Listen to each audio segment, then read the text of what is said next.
Very good evening. आज के इस वीडियो में मैं आपके साथ डिस्कस करने वाला हूँ डाटा एनालिसिस वाली यूनिट पे मल्टीपल चॉइस क्वेश्चन। और इस वीडियो में हम डिस्कस करने वाले हैं एरर क्या हुआ, एक्यूरेसी क्या हुआ, प्रिसिशन क्या हुआ, F test, Q test, T test क्या हुआ और कॉन्फिडेंशियल लिमिट या रिजेक्शन ऑफ डाटा क्या हुआ। इन सब के बारे में मैं बात करने वाला हूँ। इस वीडियो के अलावा मैंने डिस्क्रिप्शन बॉक्स में 2 वीडियो के लिंक आपको प्रोवाइड किए हैं, आप उनको भी देखिए, उसके बाद आपको ये वीडियो ज़्यादा बेहतर समझ में आएगा। तो क्वेश्चन नंबर 1 है, उससे स्टार्ट कर रहे हैं। Error which are determinable and can be corrected और avoided is called. Option number A है डिटरमाइंड एरर, बी है अनडिटरमाइंड एरर, सी है बोथ ऑफ दिस, डी है नन ऑफ दिस।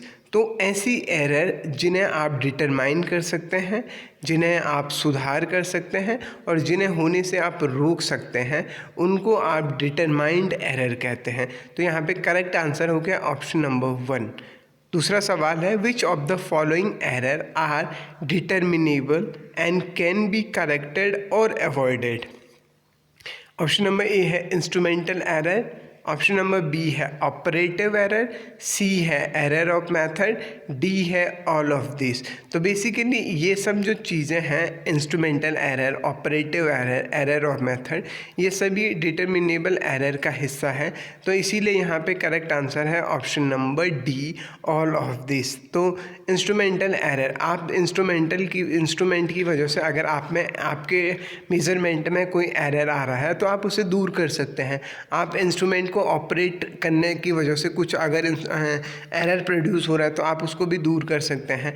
और आपका जो मेथड है मेज़रमेंट का, अगर उसमें एरर है तो आप उसे भी दूर कर सकते हैं। इसी तरीके से ये सब क्या है आपके कि किसके हिस्से हैं, डिटर्मिनेबल एरर के हिस्से हैं। नेक्स्ट क्वेश्चन है, difference between true value and measure value is called. Option number 1 है एक्यूरेसी, दूसरा है प्रिसिशन, सी है रैंडम एरर, डी है नन ऑफ दिस। तो ट्रू वैल्यू और मेजर वैल्यू का जो डिफरेंस होता है उसे हम एक्यूरेसी कहते हैं। मान लीजिए आपका बेसिकली इसको कैसे समझेंगे, मान लीजिए एक्यूरेसी का मतलब होता है आपके पास कि आप टारगेटेड वैल्यू के कितने क्लोज हैं। मान लीजिए आपको सेंचुरी बनानी है, 100 रन बनाने हैं, तो एक बैट्समैन ने 90 रन बनाए, दूसरे ने 80 बनाए, तीसरे ने 60 बनाए, तो जो 100 के जितना ज़्यादा करीब होगा वो उतना ज़्यादा एक्यूरेट होगा। तो एक्यूरेसी बेसिकली क्या होता है, आपका टारगेटेड वैल्यू और मेजर्ड वैल्यू या फिर ट्रू वैल्यू और मेजर्ड वैल्यू का डिफरेंस क्या होता है, एक्यूरेसी होता है। तो इस तरीके से difference between true value and measure value is called accuracy. चौथा सवाल है, reproducibility of data is called. Option number 1 है एक्यूरेसी, बी है प्रिसिशन, सी है रैंडम एरर, डी है नन ऑफ दिस। बेसिकली जो रिप्रोडक्टिबिलिटी ऑफ डाटा होता है उसे हम प्रिसिशन कहते हैं। मान लीजिए एक बैट्समैन एक मैच में 10 रन बना रहा है, उस दूसरा मैच में उसने 10 बनाए, तीसरे में उसने क्या बनाए, 10 बनाए, इस तरीके से रन बना रहा है। तो वो बैट्समैन बहुत ही प्रिसाइज क्या है कि वो एक ही आंकड़े को बार बार क्या कर रहा है, रिपीट कर रहा है। या फिर आप कह लीजिए आपने कोई रीडिंग ली, उसमें पहली बार आपकी रीडिंग आ रही थी 3.5, अगली एक्सपेरिमेंट आपने किया उसमें भी आपकी रीडिंग 3.5 आई, फिर भी 3.5 आए। तो इसका मतलब क्या हो गया कि आप अपनी रीडिंग को रिपीट कर रहे हैं, रिप्रोड्यूस कर रहे हैं, तो आप उतने बेहतर क्या हैं, प्रिसाइज हैं। तो reproducibility of data is called precision. Option number B correct answer है। पांचवा नंबर सवाल है, mode of difference between true value and measure value is called. Option number 1 relative error, B है इंस्ट्रूमेंटल एरर, सी है absolute error, D है none of this. तो basically जो आपका ट्रू वैल्यू और मेजर वैल्यू का जो मोड होता है उसको हम क्या कहते हैं, एब्सोल्यूट एरर कहते हैं। मान लीजिए आपकी ट्रू वैल्यू है 5 और आपका मेजर वैल्यू आ रही है 3, तो इसका जो मोड होगा 5 - 3 2, वो क्या होगा, आपका एब्सोल्यूट एरर होगा। Absolute error as a percentage of true value is called relative error, B है इंस्ट्रूमेंटल एरर, सी है एब्सोल्यूट एरर, डी है नन ऑफ द एरर। तो जो नन ऑफ दिस, बेसिकली जो एब्सोल्यूट एरर है, अगर आप उसका परसेंटेज निकालेंगे with respect to true value, उसको हम कहते हैं रिलेटिव एरर। इसको कैसे समझेंगे? आपकी टारगेटेड आपकी ट्रू वैल्यू में से आप मेजर वैल्यू को माइनस करेंगे, डिवाइड करेंगे फिर किससे, ट्रू वैल्यू से, और मल्टीप्लाई करेंगे 100 से, तो उसे आप रिलेटिव एरर कह सकते हैं। नेक्स्ट सवाल है type of error which follow Gaussian और नॉर्मल डिस्ट्रीब्यूशन लॉ।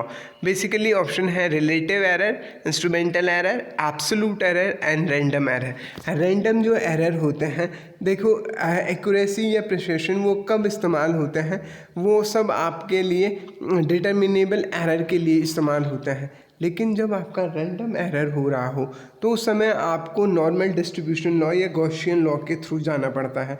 तो रैंडम एरर या डिटर्मिनेंट एरर के केस में आपके नॉर्मल या डिस्ट्रीब्यूशन लॉ लगते हैं। तो करेक्ट आंसर है ऑप्शन नंबर डी। 8वां सवाल, a chemist who is frequently carries out complex experiment is likely to have. अगर एक केमिस्ट आप हैं, अगर आप एक केमिस्ट हैं और अगर आप कोई एक्सपेरिमेंट कर रहे हैं, तो आप क्या होनी चाहिए? एक्यूरेसी बट लो प्रिसिशन, दूसरा precision but low accuracy, C है प्रिसिशन, डी है एक्यूरेसी। वैसे तो होना तो ये चाहिए कि high accuracy and high precision होना चाहिए, लेकिन इस तरीके का यहाँ पे कोई ऑप्शन तो है नहीं, तो इसीलिए करेक्ट आंसर होगा ऑप्शन नंबर सी प्रिसिशन। कोई भी एक्सपेरिमेंट आप कर रहे हैं वो आपका क्या होना चाहिए? प्रिसाइज होना चाहिए। मान लीजिए एक बार आपने रीडिंग ली, वो अगर 3.5 आ रही है, तो अगली बार भी अगर आपकी रीडिंग 3.5 आ रही है, तो तब आप ये मान सकते हैं कि आप जो एक्सपेरिमेंट कर रहे हैं, आप उस एक्सपेरिमेंट को सही तरीके से कर रहे हैं। तो किसी भी केमिस्ट को बहुत ही ज़्यादा प्रिसाइज होना चाहिए। 9वां सवाल है precision is not about. Precision किसके बारे में नहीं है? ऑप्शन नंबर ए है reproducibility of measurement, option number B है agreement among numerical value, C sameness of measurement, D closeness of measurement to a accepted value. तो बेसिकली जो closeness, देखिए मेजर ट्रू वैल्यू और मेजर वैल्यू की जो closeness होते हैं उसको हम क्या कहते हैं? वो तो एक्यूरेसी हुई, लेकिन यहाँ प्रिसिशन की बात हो रही, तो ऑप्शन नंबर डी क्या है यहाँ पे गलत आंसर है। 10वां सवाल है systematic error lead to lack of. Systematic error किसकी वजह से होती हैं? सिस्टमेटिक एरर की वजह से क्या होता है? आपका accuracy in the measurement, lack of accuracy of the measurement, significant digit measurement, precision of measurement, graduation of the instrument. Basically जो सिस्टमेटिक एरर होते हैं या फिर डिटर्मिनेबल एरर होते हैं, वो किसकी वजह से आते हैं? वो आपकी इंस्ट्रूमेंट की वजह से आ सकते हैं, कंडीशन की वजह से आ सकते हैं। तो सिस्टमेटिक एरर के लिए यहाँ पे जो करेक्ट आंसर है वह है option number D graduation of the instrument. 11वां सवाल है और बहुत ही ज़्यादा ज़रूरी सवाल है, मोस्ट इम्पॉर्टेंट। मैं इसको इसलिए कह रहा हूँ किस तरीके के सवाल वो आपसे पूछ सकता है। ऑप्शन नंबर 11वां सवाल है एक्सेप्टेड वैल्यू इज़ 1.43। ठीक है जी, एक्सेप्टेड वैल्यू कितनी है? 1.43 है। Student A measure it 1.29 x. मत देखिए, आपने एक वैल्यू जो टारगेटेड वैल्यू है वो आपकी 1.43 है, और अगर एक स्टूडेंट ने मेज़र किया वो आया 1.29, स्टूडेंट बी ने मेज़र किया वो आया 1.93, और स्टूडेंट सी ने जब मेज़र किया तो वो आया 0.88 आया। तो इस मेज़रमेंट में ये मेज़रमेंट एक्यूरेट है बट प्रिसाइज नहीं है। ऑप्शन बी है प्रिसाइज है बट एक्यूरेट नहीं है। सी ना तो वो एक्यूरेट है ना प्रिसाइज है। डी है नन ऑफ दिस। अब देखिए आपकी जो एक्सेप्टेड वैल्यू है वो है 1.43, और आपकी वैल्यू जो ट्रू वैल्यू है कितनी है? 1.43, और मेज़रमेंट वाली वैल्यू कितनी है? 1.29, 1.93 और 0.88। तो अगर आप तीनों केसेस में देख रहे हैं कि कोई भी ऐसा नहीं है कि 1.93, 1.43 के जो करीब हो, तो इसीलिए ये जो मेज़रमेंट है ये एक्यूरेट तो नहीं है। लेकिन क्या ये प्रिसाइज है? क्या ये प्रिसाइज है? कोई भी रीडिंग रिपीट हो रही है? नहीं, क्योंकि 1.93 है, अगली है आपका 0.88 और 1.29। तो ये इस तरीके के जो ऑब्जर्वेशन है यहाँ पे आपकी न तो बहुत ज़्यादा वो एक्यूरेट है और न तो वो बहुत ज़्यादा प्रिसाइज है। प्रिसाइज तो यहाँ पे option number C correct answer है option number D correct answer है। नन ऑफ दिस, जिसके हिसाब से न तो वो एक्यूरेट है और न तो वो प्रिसाइज है। 12वां सवाल है systematic error are due to over use of instrument, B careless use of instrument, C है both A and B, D है ह्यूमन एरर। तो बेसिकली जो सिस्टमेटिक एरर होती हैं वो इंस्ट्रूमेंट के ओवर यूज़ की वजह से भी हो सकती हैं और आपने केयरलेस तरीके से इंस्ट्रूमेंट को यूज़ किया है उसकी वजह से भी हो सकते हैं। तो यहाँ पे जो करेक्ट आंसर है वो ऑप्शन नंबर सी है, both A and B.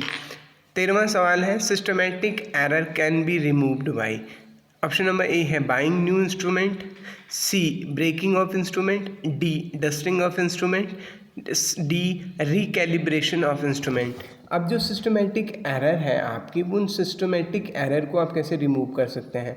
Option A कह रहा है कि अगर आप नया इंस्ट्रूमेंट खरीदें, दूसरा ऑप्शन कह रहा है अगर आप उस इंस्ट्रूमेंट को तोड़ दें, सी डस्टिंग ऑफ इंस्ट्रूमेंट, अगर आप उस इंस्ट्रूमेंट पे डस्टिंग करें, या रिकैलिब्रेशन ऑफ इंस्ट्रूमेंट। तो बेसिकली जो कोई इंस्ट्रूमेंट आपका है, अगर आप उस इंस्ट्रूमेंट का रिकैलिब्रेशन करते हैं तो आप उस इंस्ट्रूमेंट से सिस्टमेटिक एरर को क्या कर सकते हैं, रिमूव कर सकते हैं। तो यहाँ पे करेक्ट आंसर है ऑप्शन नंबर डी। 14वां सवाल है sum of observation divided by total number of observation is called.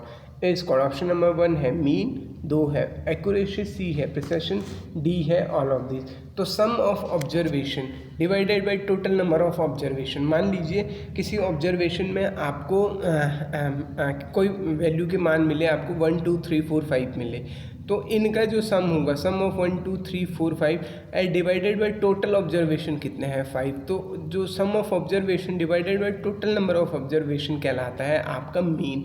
So correct answer is option number A. 15वां सवाल है mode of difference between measure value and mean is called. Option number A है mean, B है accuracy, C है precision, D है deviation. तो correct answer है D है आपका डेविएशन। तो अगर आप measure value x minus mod of x minus x i is called deviation. Student test is also called.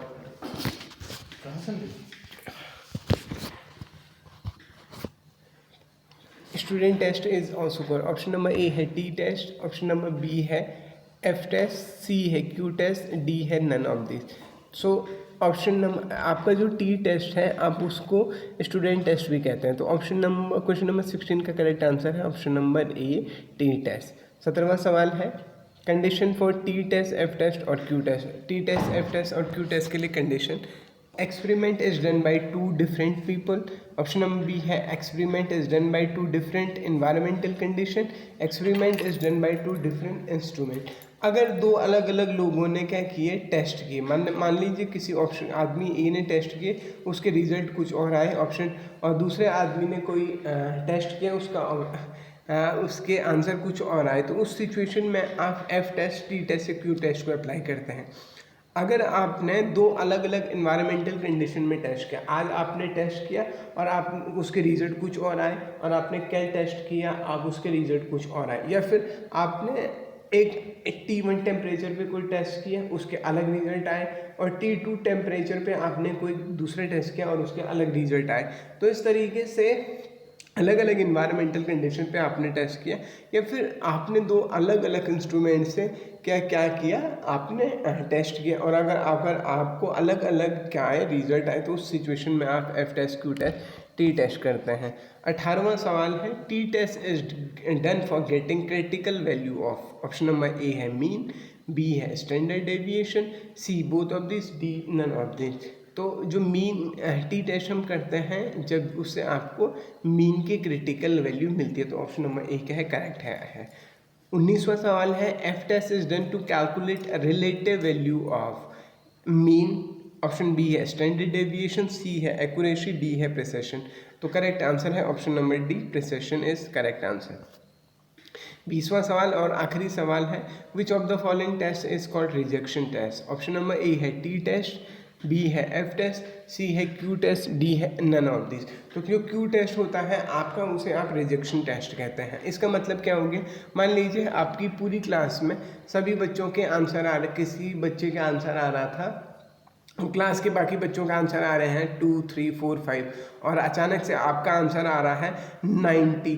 तो अब आपके आंसर को बाकी क्लास के अब सवाल ये उठता है कि क्या आपका आंसर सही है कि क्लास का आंसर सही है। इसके लिए आप कौन सा टेस्ट करते हैं, आप इसके लिए आप क्यू टेस्ट करते हैं और तब जाके आप किसी भी डाटा को रिजेक्ट कर पाते हैं। इसीलिए क्यू टेस्ट को हम रिजेक्शन टेस्ट भी कहते हैं।